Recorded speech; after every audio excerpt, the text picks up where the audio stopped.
海關關員人狗情未了。人同狗有時親到好似屋企人咁噶。拉布拉多尋回犬阿畢08年成為海關一份子，一直由領犬員阿傑照顧。醒目嘅阿畢返工第1個月就破到案啦。檢查過境巴士嗰陣，果然發現收埋啲 K 仔。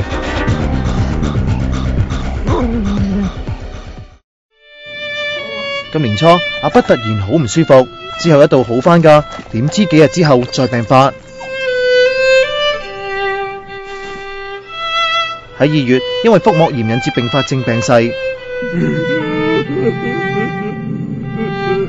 阿傑為阿畢舉行葬禮，同時亦送上白金。一直當阿畢係親人嘅阿傑，仲將啲骨灰放喺屋企悼念阿畢。